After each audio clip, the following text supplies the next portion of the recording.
Okay dear students, আজকে আমি এসছি 3 কোয়েশ্চেন্স নিয়ে তোমাদের সামনে আলোচনা করব বলে। 3 কোয়েশ্চেন্স এটা তোমাদের ক্লাস 12-এর সিলেবাসের যে 4টি প্রোজ রয়েছে তার মধ্যে একটি, one of the 4 proses that you have in your syllabus. So the name of the text is 3 questions. It's written by Leo Tolstoy. আচ্ছা, তো 3 কোয়েশ্চেন্স এই টেক্সটটিকে পড়ার আগে আমরা অবশ্যই জেনে নিব কিছু কথা এর অথর লিও টলস্টয় সম্পর্কে। তো লিও টলস্টয় আসলে একজন ন্যাশনালিটির দিক থেকে রাশিয়ান, তার মানে তিনি একজন রাশিয়ান অথর।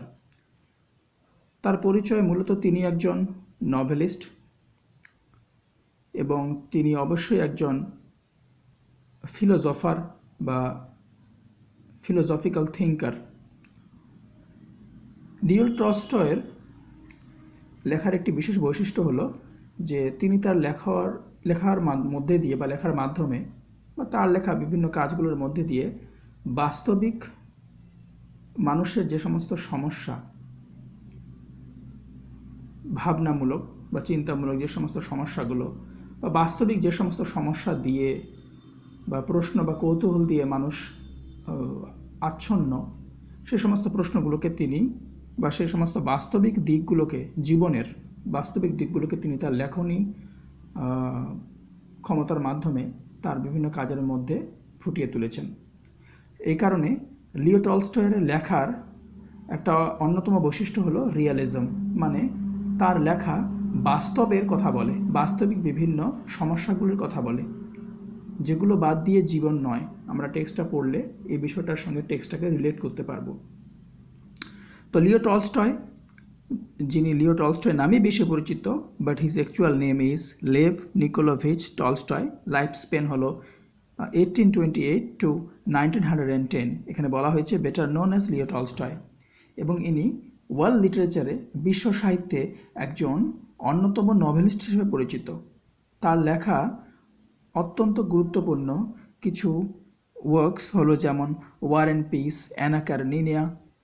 এই সমস্ত টেক্সটগুলোর খ্যাতি সমগ্র বিশ্ব জুড়ে, এবং these are some of his মাস্টারপিসেস।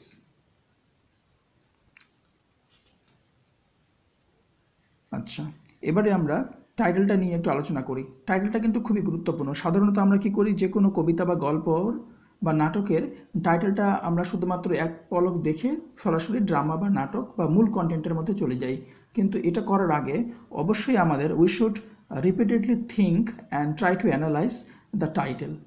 মূল নাটক বা মূল টেক্সটে ঢোকার আগে বা মূল গল্পে ঢোকার আগে, কবিতায় ঢোকার আগে আমরা অবশ্যই টাইটেলটা নিয়ে একটু আলোচনা করব বা টাইটেলটা নিয়ে একটু ভাবার চেষ্টা করব।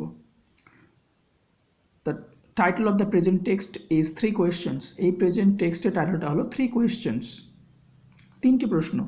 এবার আমরা এখানে 3 বা 3 এটার উপরে এখন ফোকাস করছি না, আমরা এখানে ফোকাস করছি কোয়েশ্চেন্সের উপরে। প্রথম দিকে কোয়েশ্চেন্স, প্রশ্ন।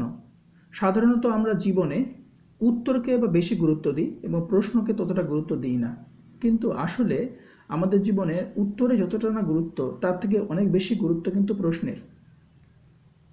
তার মানে আসলে কি দেখা যায় যে in human life the answers are overpraised but the questions are generally ignored or overlooked. That is, the questions are generally overlooked by the human beings and the answers are overpraised by them. জীবনে আমরা উত্তরকে বেশি গুরুত্ব দিই কিন্তু প্রশ্নকে অতটা গুরুত্ব দিই না, কিন্তু আসলে আমাদের জীবনের প্রতিটি ক্ষেত্রে আমরা কোনো না কোনো প্রশ্নের সম্মুখীন হই এবং সেই প্রশ্নগুলোই আসলে আমাদেরকে একটা ডিসিশন নিতে বাধ্য করে। আমরা যখনই কোনো একটা বিষয় নিয়ে কনফিউজ থাকি, সেই কনফিউশনটা যদি এফেক্ট হয়, তাহলে তার পূর্বের কজটা কি, কজ এবং এফেক্ট আমরা যদি পাশাপাশি রাখি, তো কনফিউশন যদি একটা এফেক্ট হয়, তাহলে তার পূর্বের কজটা কি, সেটা হলো কোনো না কোনো প্রশ্ন, যেটার দ্বারা আমরা কনফিউজ। তো জীবনের প্রতিটি ক্ষেত্রেই আমরা কোনো না কোনো প্রশ্নের দ্বারা বিব্রত হই, বিচলিত হই, এবং আমরা তখন সেই প্রশ্নটির উত্তর খোঁজার চেষ্টা করি। যেমন আমার এখন কি করা উচিত, বা এবার আমি কোন পথে যাব, বা আমার কার কথা শোনা উচিত, বা কে আমার প্রকৃত বন্ধু, বা কোন কাজটা করা আমার পক্ষে ভালো হবে। তাহলে জীবনের প্রতিটি ফেজেই আমরা বিভিন্ন এই ধরনের প্রশ্নের সম্মুখীন হই। We always come across such questions in our life. তাহলে তলিয়ে ভাবলে আমরা বুঝতে পারবো যে জীবনের প্রশ্নের গুরুত্বটা অনেক বেশি, এবং আমি যদি সঠিক সময়ে সঠিক প্রশ্নটা নিয়ে ভাবি, তবেই কিন্তু আমি সঠিক উত্তরটা খুঁজে পাবো। তাহলে জীবনের প্রতিটি পদেই কিন্তু আমাদেরকে প্রশ্নের সম্মুখীন হতে হয়। তো এখানে লিও টলস্টয় আসলে সেটাই দেখাতে চাইছেন বা দেখানোর চেষ্টা করেছেন যে আমাদের জীবনে প্রশ্নের গুরুত্ব কতটা, এবং প্রশ্ন কিভাবে আমাদের জীবনকে বিভিন্নভাবে প্রভাবিত করছে, এবং সেই প্রশ্নগুলোর সঠিক উত্তর যদি আমরা খুঁজে পাই, তাহলে আমরা কি করতে পারবো, জীবনে সাফল্য লাভ করতে পারবো। তো এরকমই কিছু প্রশ্ন এখানে তিনটি মূল বা ফান্ডামেন্টাল কোয়েশ্চেন নিয়ে লিও টলস্টয় এখানে আলোচনা করেছেন, কিন্তু একটি গল্পের আদলে। এবারে এখান থেকে প্রশ্ন আসতে পারে যে what kind of a text is this. এটা কিন্তু তোমরা করবে, প্রত্যেকটি গল্প বা প্রত্যেকটি কবিতা, সেটা হয়তো কোনো গল্প বা হয়তো কোনো কবিতা, কিন্তু সেটা কি ধরনের জনরার মধ্যে পড়ছে, তার টাইপটা কি। যেমন এই যে টেক্সটটা, এটা একটা স্টোরি, কিন্তু যদি বলা হয় এটা what kind of a story is this, what kind of a text is this, তখন তোমাদের কিন্তু বলতে হবে it's a type of short story. এটা এক প্রকার ছোট গল্প। কিন্তু তার পাশাপাশি আমি এই কথাটাও বলবো যে ফর্মের দিক থেকে বা ফ্রেমের দিক থেকে এটা কিন্তু এ কাইন্ড অফ প্যারাবল মানে হলো যেখানে মানুষ চরিত্র হিসাবে থাকবে এবং যার মধ্যে একটা নীতিকথা থাকবে। এখানে আমরা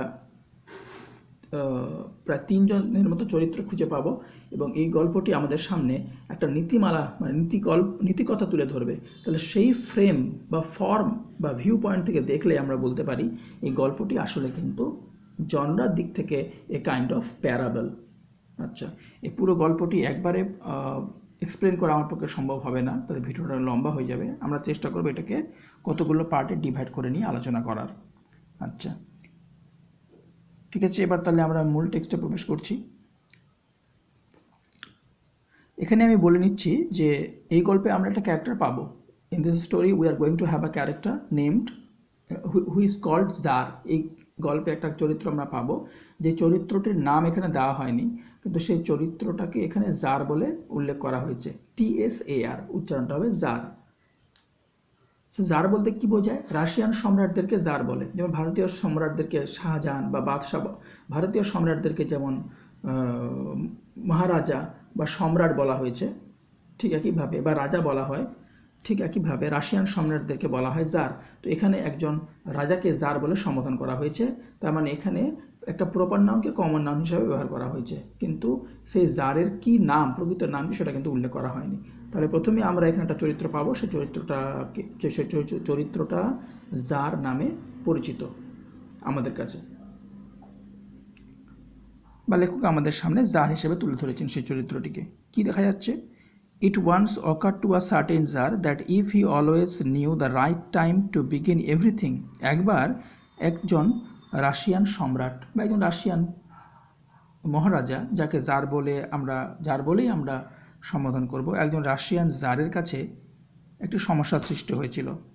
কি সমস্যা? বলছে তার মাথায় কিছু প্রশ্ন আসলো। সে ভাবতে লাগলো, if he always knew the right time to begin everything, সে যদি জানতে পারত যে প্রতিটি কাজের সঠিক সময় কি। If he knew who were the right people to listen to, আচ্ছা কার কথাটা আমার শোনা উচিত, কারা হচ্ছে প্রকৃত, কারা সঠিক, কাদের কথা আমি শুনবো, অ্যান্ড হুম টু ইগনোর বা অ্যাভয়েড, এবং কার কথা আমি শুনবো না। এমনটা তো আমাদের জীবনে হয় যে আমরা একাধিক মানুষের কাছ থেকে পরামর্শ পাই, এবারে আমরা কী করে বুঝবো যে কোন পরামর্শটা সঠিক, কে সঠিক পরামর্শ দিচ্ছে এবং কার পরামর্শটা আমার নেওয়া উচিত না। এই একই ব্যাপার জারের ক্ষেত্রে ঘটেছিল। অ্যান্ড অ্যাবাভ অল, সর্বোপরি আরেকটু প্রশ্ন তার মাথায় ভর করেছিল, সেটা হলো if he always new what was the most important thing to do, তিনি যদি জানতেন যে প্রত্যেকটি কাজ করা, what was the most important thing to do, যে কোনো একটি সময়ের সবচেয়ে গুরুত্বপূর্ণ কাজ কোনটি। তাহলে কি হতো, he would never fail in anything he might undertake, তাহলে তিনি যে কাজই করুন না কেন সেই কাজে তিনি কখনোই ব্যর্থ হতেন না। তাহলে ফার্স্ট স্ট্যাঞ্জা থেকে আমরা কি বুঝতে পারলাম, the first stanza is all about the confusion that the tsar had. প্রথম স্ট্যাঞ্জাটা হলো ওই সমস্ত কনফিউশন সম্পর্কে যেগুলো জারের ছিল, এবং কনফিউশনটা কি, যে the tsar was confused about some questions, tsar কতগুলো প্রশ্ন নিয়ে কনফিউজ ছিলেন। তাহলে প্রশ্নগুলো কি ছিল, প্রথম প্রশ্নটি ছিল যে what is the right time to begin everything, প্রত্যেকটি কাজ শুরু করার সঠিক সময় কোনটি। অনেক কাজ আমরা অনেক সময় শুরু করে দিই, তারপরে বুঝতে পারি যে না, সেই কাজটি শুরু করার উপযুক্ত সময় এটি ছিল না, আমার কাজটি হয়তো একটু আগে বা হয়তো একটু পরে করতে হতো। তাহলে প্রথম প্রশ্ন ছিল what was the right time to do every work, প্রতিটি কাজ শুরু করার সঠিক সময় কোনটি। দ্বিতীয়ত, whom should he listen to and whom should he avoid, কার কথা তিনি শুনবেন, কার পরামর্শ গ্রহণ করবেন এবং কার পরামর্শ গ্রহণ করবেন না, এটা। আর তৃতীয় প্রশ্ন ছিল যে প্রত্যেকটি সময়ের সবচেয়ে মূল্যবান কাজ কোনটি, মানে কোন সময়ের কোন কাজ, কোন সময় আমি কোন কাজটা করব, এই সময়টাতে আমার জন্য কোন কাজটা করা সবচাইতে জরুরি, এই বিষয়টা। মানে what is the most important job of the hour, কোনো একটা সময়, বা আমরা যে সময়কে এখানে আওয়ার হিসেবে ধরি, so what is the demand of the hour, মানে সময় কোন কাজকে দাবি করছে, বোঝা গেল। তাহলে এই তিনটি মূল প্রশ্ন কিন্তু থেকে যাচ্ছে, এবং এই তিনটি প্রশ্নের দ্বারা যার কনফিউজড হয়েছিলেন, এবং পরবর্তীতে এই তিনটি প্রশ্নের রেফারেন্স বারবারও আসবে, এবং সেখানে এই তিনটি প্রশ্নকে অন্যভাবে টেক্সটে অন্যান্য জায়গায় তুলে ধরা হয়েছে, কিন্তু এই তিনটি মূল প্রশ্ন কিন্তু একই থাকবে। এবং এখান থেকে পরবর্তী প্রশ্ন আসতেই পারে পরীক্ষায় যে what were the 3 questions which made the tsar confused or which made the tsar unrest or puzzled, তখন কিন্তু তোমাকে এই তিনটি প্রশ্ন লিখতে হবে। Okay, moving to the next paragraph. And this thought having occur to him, যখন তার মাথায় এই ভাবনাটি আসলো, he had it proclaimed throughout his kingdom, তিনি তার সমগ্র সাম্রাজ্যে সেই কথাটি ঘোষণা করে দিলেন। That he would give a great reward to anyone who would teach him what was the right time for every action and who were the most necessary people and how he might know what was the most important thing to do। এখানে তোমরা কিন্তু একটু confused হয়ে যেতে পারো যে এগুলো কি তাহলে আরও অন্য তিনটে প্রশ্ন, না, এই তিনটি প্রশ্ন আসলে রেফার করছে আগের তিনটি প্রশ্ন। কি আমি একটু আগে বললাম যে এই প্রথম তিনটি প্রশ্ন, মূল প্রশ্নকে বারবার করে টেক্সটে বিভিন্ন জায়গায় রেফার করা হয়েছে, তাহলে মূল তিনটি প্রশ্ন কিন্তু একই থাকছে। তাহলে এই দ্বিতীয় প্যারাতে আমরা কি দেখতে পাচ্ছি যে as the jar was just unrest to get the answers of these questions, যার যেহেতু একটা কি বলবো অস্থির অবস্থার সম্মুখীন হলেন যে আমি প্রশ্ন উত্তর খুঁজে পাচ্ছি না, এই প্রশ্নগুলোর উত্তর কি হবে। as he himself failed to get the answers or as he failed to get the answers all by himself, যেহেতু তিনি নিজেই প্রশ্নগুলোর উত্তর খুঁজে বের করতে পারলেন না, তাই তিনি কি ঠিক করলেন যে he would make an announcement, তিনি ঘোষণা করে দেবেন যে whoever would come and give me the right answer, যে এসে আমাকে সঠিক উত্তরটি দেবে, যে এসে আমাকে সঠিক উত্তরটি দেবে তাকে আমি এটার জন্য উপযুক্ত পুরস্কার দেব। যদিও পুরস্কারের কথাটা এর মধ্যে প্রথম দিকেই বলা হয়েছে, তো এখানে তিনি প্রশ্নগুলো আবারও রিপিট করলেন। তার মানে in the second paragraph the same questions have been repeated, second প্যারাগ্রাফে ওই আগের প্রশ্নগুলো রিপিট করা হয়েছে।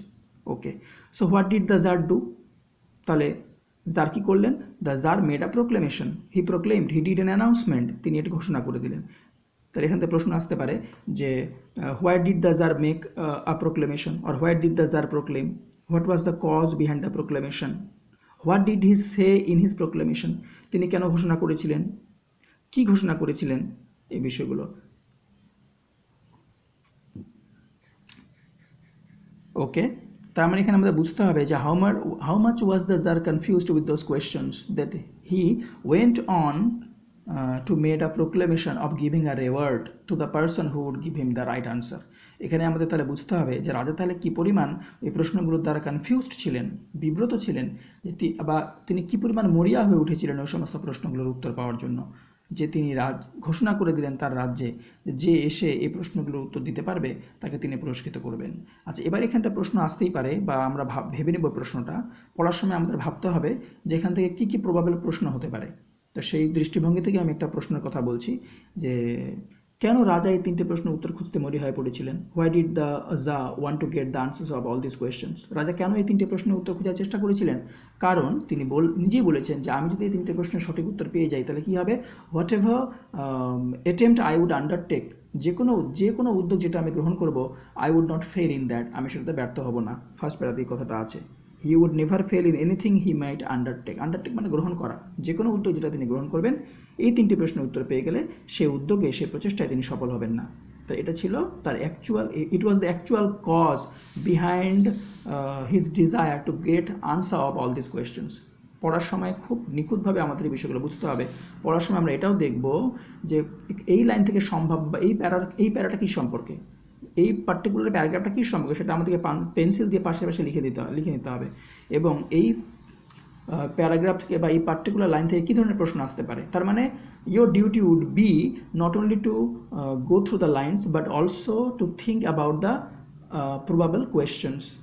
শুধুমাত্র পড়ার পাশাপাশি এটাও ভাবা যায় এখান থেকে সম্ভাব্য কী কী প্রশ্ন হতে পারে। ঠিক আছে? এবং প্রত্যেকটি প্যারাগ্রাফের পাশে তুমি আলাদা করে পেন্সিল দিয়ে নোট করে নেবে যে এই পার্টিকুলার প্যারাটা কী সম্পর্কে, what does the para deal about, what is this para about. তাহলে কিন্তু পড়ার সময় তুমি খুব সহজে এগুলোকে আলাদাভাবে আইডেন্টিফাই করে পড়তে পারবে এবং এতে কিন্তু তোমার পড়ানো খুব সহজ হবে।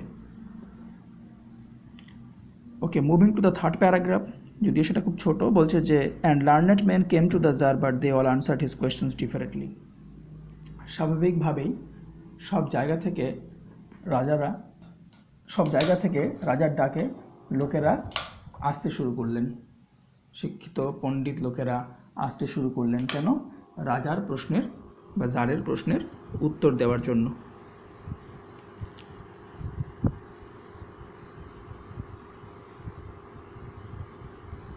ওকে, and learned men came to the czar but they all answered his questions differently. তো বিভিন্ন প্রান্ত থেকে শিক্ষিত বা পণ্ডিত লোকেরা আসতে শুরু করলেন, কিন্তু সমস্যা হলো এই যে কথা আছে যত মত তত পথ। প্রত্যেকে তার সেই প্রশ্ন তিনটি একই থাকছে, কিন্তু সেই একই তিনটি প্রশ্নের উত্তর কিন্তু ভিন্ন ভিন্ন হয়ে যাচ্ছে। তারা প্রত্যেকেই ওই তিনটি প্রশ্নের ভিন্ন ভিন্ন উত্তর দিল। So the learned men came and they just gave the answers differently. Okay. In reply to the first question, some said that to know the right time for every action, one must draw up in advance a table of days, months and years and must live strictly according to it. প্রথম প্রশ্নের উত্তরে যে কী করে কোন একটি কাজের সঠিক সময় বেছে নেওয়া হবে বা প্রতিটি কাজের সঠিক সময় কোনটি, এটা নির্বাচন করার জন্য কী করতে হবে, কেউ পরামর্শ দিলেন যে আগে থেকে এই বছরের 365 দিনের মাসের বছরের প্রত্যেকটি দিনের আলাদা করে একটা ছক করে নিতে হবে। সেই ছকের মধ্যে বছরের এই প্রত্যেকটি দিন প্রত্যেকটি মাসের তালিকা সীমাবদ্ধ করা থাকবে এবং কোন দিন আমি কী কাজ করব সেটা আমি আগে থেকে সেখানে লিপিবদ্ধ করে রাখবো এবং স্ট্রিক্টলি যেভাবে আমি সব কিছু লিপিবদ্ধ করলাম সেভাবে জীবনযাপন আমাদেরকে করতে হবে বা সেইভাবেই একজন ব্যক্তি জীবনযাপন করবেন, তবেই তিনি প্রতিটি কাজকে সময় মতো করতে পারবেন। তার মানে আমরা যেভাবে রুটিন তৈরি করি ঠিক একই রকম আমাদের যেমন ডেইলি রুটিন বা কোনো একটি সংস্থার যে ডেইলি রুটিন ফলো করে, রুটিনটা আগে থেকে তৈরি করে নেওয়া হয়, বা আমরা বছরে কোন সময় কী ক্লাস স্কুলে না হবে বা একটা প্রতিষ্ঠান কীভাবে চলবে,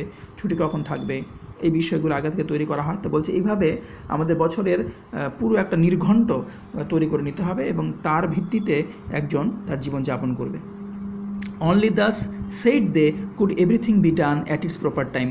তবেই তারা বললেন প্রতিটি কাজকে তার যথাসময়ে করা সম্ভব হবে। So some people were of this opinion, কিছু মানুষ এই মন্তব্যটি করলেন। এখানে একইভাবে যেমন important what were the three questions আর what are the three questions, একইভাবে কিন্তু এই বিষয়টাও ইম্পর্টেন্ট যে what were the different answers from the learned man. Learned ম্যানদের উত্তর কী ছিল, তারা কি বলেছিল, এখান থেকেও প্রশ্ন আসতে পারে। আচ্ছা, এটা তার গেল ফার্স্ট অপিনিয়ন।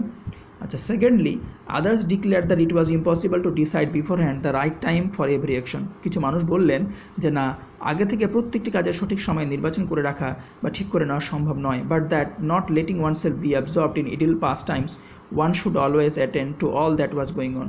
এবার কথা হচ্ছে যে প্রত্যেকটি মানুষ যদি আগে থেকে রুটিন তৈরি করে নেয় যে আমার কোন দিনে কোন কাজটা, এবং সে যদি সেভাবেই চলে এবং তার বাইরে কি চলছে না চলছে সেটা নিয়ে ভাবনা চিন্তা না করে, তাহলে কিন্তু সেটার দ্বারা সে কিন্তু ক্ষতিগ্রস্ত হতে পারে। যেমন রাজা যদি আগে থেকে প্ল্যানিং করে নেয় যে আজকে রুটিন অনুযায়ী আমার কি করার সময় রাজদরবারে যে রাজকবি এবং তার সঙ্গে আলাপ আলোচনার সময়, বা আজ রাজদরবারে কিছু মিউজিশিয়ানস বাইরে থেকে আসবেন, তাদের সঙ্গে আলোচনা করার সময়, তাদের অনুষ্ঠান দেখার সময়, এটা যদি তার রুটিনে আগে থেকে থাকে, আর ঠিক সেই সময় যদি বহিঃশত্রুরা আক্রমণ করে বা রাজার প্রহরীরা এসে জারকে খবর দেয় যে বা যে আমাদের বহিঃশত্রু আক্রমণ হওয়ার একটা সম্ভাবনা রয়েছে, সে সময় রাজা যদি বলেন যে না, বাইরে কি চলছে সেটা তো আমি দেখতে যাব না, কারণ আমার রুটিন অনুযায়ী আজকে কি করার সময়, আজকে তো আমার আমোদ প্রমোদের সময়, বা আজকে আমার সভাকবিদের নিয়ে বসার সময়, বা আজকের দিনটা আমার বিদেশিকের সঙ্গে কাটানোর সময়, আগে থেকে তো রুটিনে ঠিক করা আছে, তাহলে কিন্তু সমস্যা হয়ে যাবে। তাহলে আমি এটাই বলতে চাইছি, স্ট্রিক্টলি রুটিন ওয়াইজ যদি একটি মানুষ চলার চেষ্টা করে এবং তার আশেপাশে কী কী ঘটনা চলছে না চলছে সেটা সে যদি না দেখে, সেটার প্রতি সে যদি ব্লাইন্ড হয়ে যায়, if a person starts living strictly by the laws and orders and the routine he had framed, and if he thus becomes blind to the incidents which is happening around him, তাহলে তার কিন্তু অনেক সমস্যা হতে পারে। ওকে, এখানে সেটাই বলতে চাওয়া হচ্ছে যে একজন মানুষ কখনোই স্ট্রিক্টলি রুটিন ওয়াইজ চলতে পারেন না, এবং এটা করতে গিয়ে তিনি যদি তার বাইরে আশেপাশে কী ঘটছে না ঘটছে সেটার দিকে তিনি যদি নজর না দেন, তাহলে কিন্তু সমস্যা হবে। Then do what was the most needful, তাহলে আশেপাশে কি ঘটছে সেটার দিকে তাকে নজর রাখতে হবে, এবং তার ভিত্তিতে তাকে ঠিক করতে হবে যে কোনটা প্রয়োজনীয়। তাহলে প্রয়োজনীয়তাটা সময়ের ক্ষেত্রে বদলে যেতেই পারে। আদার্স এই ক্ষেত্রে অগেইন অন্যান্যরা বলল, said that however attentive the tsar might be to do what was going on, তার মানে তো বলছে যে others again said that however attentive the Tsar might be to what was going on, তাহলে আশেপাশে কী ঘটছে সেটার দিকেও আমাকে ইকুয়ালি নজর রাখতে হবে। আমি স্ট্রিক্টলি রুটিনে যেটা লেখা আছে সে অনুযায়ী জীবনযাপন করব, তার বাইরে আমার রাজ্যে কী ঘটছে না ঘটছে বা আমার রাজ্যের বাইরে কী ঘটছে সেগুলোর প্রতি আমি কোনো নজর দেব না। তাহলে এটা যদি করি আমি, তাহলে তার ফল কিন্তু আমাকেই ভুগতে হবে, জারকেই ভুগতে হবে। তাই একেবারে রুটিন বাউন্ড লাইফ লিড করাটা কখনোই জাস্টিফায়েবল বা জাস্টিফাইড নয়। Okay, so it was impossible for one man to decide correctly the right time for every action, তাহলে প্রত্যেকটি কাজের সঠিক সময় আগে থেকে নির্বাচন করা সম্ভব না। But that he should have a council of wise man, তাই তারা বলল তাহলে আমরা আগে থেকে প্রতিটি কাজের সঠিক সময় ঠিক করতে পারবো না, বা একজন মানুষের পক্ষে কখনোই সিদ্ধান্ত নেওয়া সম্ভব নয় যে কোনটি কাজের সঠিক সময় কোনটি, বা কোন কাজটা কোন সময় করা উচিত। একজন মানুষ ভুল করতেই পারেন, তাই তাদের মধ্যে রাজার কী করা উচিত, যারা কী করা উচিত, he should have a council of wise man, তিনি পণ্ডিত লোকেদেরকে নিয়ে একটা কাউন্সিল তৈরি করবেন, যারা রাজাকে কী করবে, কাউন্সেল করবে, পরামর্শ দেবে। মানে রাজা একটা পরামর্শকারী দল তৈরি করবেন বিজ্ঞ কিছু লোকেদেরকে নিয়ে, এবং তারা রাজাকে পরামর্শ দেবে, তারা বলে দিবে কোন সময় কোন কাজটি করা উচিত। এটা কিছু লোকের opinion. Who would help him to fix the proper time for everything, যারা রাজার জন্য প্রত্যেকটি কাজের সঠিক সময় ফিক্স করে দেবেন। But then again others said there were some things which could not wait to be late before a council, কিন্তু এখানেও কিন্তু মতান্তর ঘটে গেল। কিছু মানুষ বললেন যে না, প্রত্যেকটি ক্ষেত্রে প্রত্যেকটি বিষয় রাজা কিন্তু কাউন্সিলের সামনে, প্রত্যেকটি বিষয় বা প্রত্যেকটি ইস্যু রাজা কিন্তু চাইলেই কাউন্সিলদের সামনে তুলে ধরতে পারেন না। যারা কাউন্সিলর বা পরামর্শদাতা, রাজা বা যার চাইলেই প্রত্যেকটা বিষয় তার পরামর্শদাতাদের সামনে তুলে ধরতে পারেন না, কারণ রাজ্য পরিচালনার স্বার্থে অনেক কথা, অনেক তথ্য রাজাকে বা জারকে গোপন রাখতে হয়। বা রাজা বা জার যদি কোনো ব্যক্তিগত বা দাম্পত্য কোনো অসুবিধার মধ্যে দিয়ে যদি যান, কোনো রকম কলহ বা বিবাদের মধ্যে দিয়ে যদি যান, বা তার পরিবারের মধ্যে বিভিন্ন সদস্যদের সঙ্গে তার যদি কোনো ব্যক্তিগত বোঝাপড়ার অভাব থাকে, তো এই সমস্ত কথাবার্তা কিন্তু সবসময় একজন রাজা বা একজন জার প্রয়োজনে তার পরামর্শদাতা বা মন্ত্রী এদের সঙ্গে আলোচনা করতে পারেন না। রাজ্য পরিচালনার স্বার্থে অনেক কথাই রাজাকে বা জারকে গোপন রাখতে হয়। তাহলে এটাও তাহলে সম্ভবপর বলে মনে হচ্ছে না।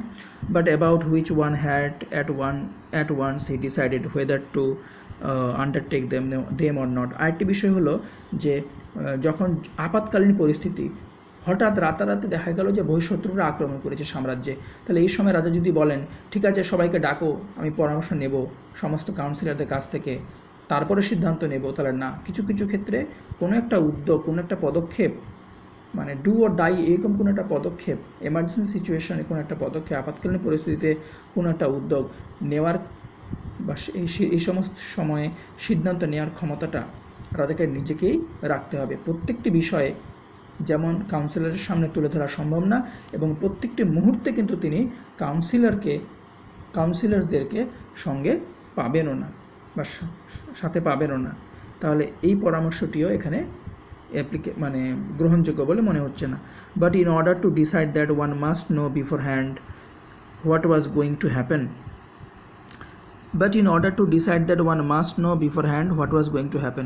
তাহলে রাজাকে কী করতে হবে? সবসময়ই ঘটনাক্রম কোন দিকে যাচ্ছে সেদিকে তীক্ষ্ণ নজর রাখতে হবে। মানে একজন জার বা একজন রাজার মধ্যে অবশ্যই কী থাকতে হবে? দূরদৃষ্টিতা থাকতে হবে, ফোরসাইটেডনেস থাকতে হবে। ইট ইজ অনলি, তাহলে কী করতে হবে? একজন মানুষ, একজন রাজা, একজন সাধারণ মানুষ, সে ভবিষ্যতের কথা কী করে বলবে? একজন মানুষের মধ্যে কতটুকুই বা দূরদৃষ্টিতা থাকতে পারে? তাই ভবিষ্যৎকে কে দেখতে পারে? বলছে যে এদের মধ্যে ভবিষ্যৎকে দেখতে পারে যারা জাদুকর, তারা। It is only magicians who know that, and therefore in order to know the right time for every action one must consult A magicians. তো কিছু পণ্ডিত লোক পরামর্শ দিলেন যে ঘটনাক্রম কোন দিকে যাচ্ছে এটা একজন সাধারণ মানুষের পক্ষে সবসময় সঠিকভাবে অনুধাবন করা সম্ভব নয়। তাহলে কী করতে হবে? কারা এটা করতে পারে? কারা ভবিষ্যৎ বুঝতে পারে? নিকট ভবিষ্যৎ কারা বুঝতে পারে? ভবিষ্যৎ কারা দেখতে পায়? কিছু মানুষের মতে তারা বললেন ম্যাজিশিয়ানস বা জাদুকররা দেখতে পায়। কারণ তার মানে they consider the magicians to be something extraordinary, তারা ম্যাজিশিয়ানসদেরকে এক্সট্রা অর্ডিনারি বলে মনে করছেন। তাহলে ম্যাজিশিয়ানরা যেহেতু ভবিষ্যৎ দেখতে পান বা ঘটনাক্রম কোন দিকে যাচ্ছে দেখতে পান, তাই রাজার কী উচিত? ম্যাজিশিয়ানসদের পরামর্শ নেওয়া উচিত। তারাই বলতে পারবে যে এই কাজটি করা রাজার পক্ষে সঠিক হবে, নাকি এই লোকটির কথা শোনা রাজার পক্ষে সঠিক হবে, বা এই কাজটি উপযুক্ত সময় এটাও কি না, বা এই সময় এই কাজটি করা উচিত কি না। তাহলে রাজা কী করবে? তাদের মধ্যে according to them they have suggested that the tsar should follow the advices of the magicians. তাহলে এখানে আমরা কি দেখতে পাচ্ছি? এই প্যারাগ্রাফগুলোতে আমরা দেখতে পাচ্ছি, in this paragraphs we find that different people are giving different opinions. They are just divided in their own opinions. এই সমস্ত লোকগুলো তাদের অপিনিয়ন্সে বিভক্ত, তারা নিজেদের মধ্যে বিভক্ত। They have failed to come to a unique decision. তারা একটা ইউনিক ডিসিশনে আসতে ব্যর্থ হচ্ছে। তাহলে equally various were the answers to the second questions. এটা প্রথম প্রশ্নটি গেল। এরপরের আমরা দেখতে পাবো যে প্রত্যেকটি প্রশ্নের উত্তরই ভিন্ন ভিন্ন রকম হবে। তো এই পরবর্তী প্রশ্নটির উত্তর কীভাবে ভিন্ন ভিন্ন হচ্ছে সেটা আমরা এর পরের পার্টে আলোচনা করব। তাহলে আজকে এটুকুই থাকছে। তোমরা ভালো করে টেক্সটটা পড়ো, বুঝতে কোনো রকম যদি অসুবিধা হয় অবশ্যই তোমরা কমেন্টে জানাবে। আর পরবর্তীতে সব পার্টগুলো হয়ে গেলে আমরা এটির প্রশ্ন উত্তর এবং টেক্সচুয়াল কোয়েশ্চেন্স নিয়ে টেক্সচুয়াল গ্রামার নিয়েও আলোচনা করব। ওকে, তোমরা ভালো করে টেক্সটটা পড়বে এবং ভিডিওটি তোমরা দেখবে, বন্ধুদের সঙ্গে শেয়ার করবে এবং অবশ্যই সাবস্ক্রাইব করবে। Thank you.